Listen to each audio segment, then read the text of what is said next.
One of the most significant updates to my book covers the so-called Aurora attacks on Google and other high technology companies in China. Google stunned many people when it announced that it was considering pulling out of China entirely because it had been hacked repeatedly. They didn't say by the government, but the implication was clear because they tied it also to censorship and other problems doing business in China. There are a number of things that were very interesting about this.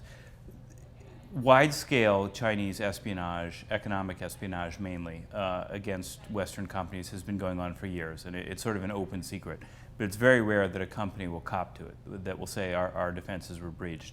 And Google did that for a few reasons. One of them is that Google is basically run by 3 people. They have common shareholders, but a majority of the voting control is in the hands of just 3 people. And if they decide they want to do something, they can do it. Many other technology companies, if they did something like that, the shareholders would be calling for their heads.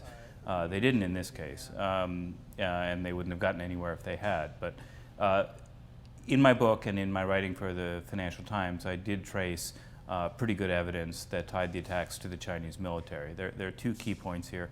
One was that the attacks were launched from servers that were at a school that has been dominated by the Chinese military. Not only that, but the data that was exfiltrated from Google went back to those same servers inside the military-affiliated school. That's one point. The second point is that the exploit code that was used, the so-called zero-day attack that was used, was written by a security researcher in China in his 30s who had previously complained to sources of mine that the military was always looking over his shoulder, that whenever he found a new vulnerability, he had to disclose it to the authorities. So it would be quite a coincidence if that man's work had gone through some other means and was used by somebody in the Ukraine or Russia. It sort of beggars belief. So in my view, it's very clear that this was a Chinese government-sanctioned operation.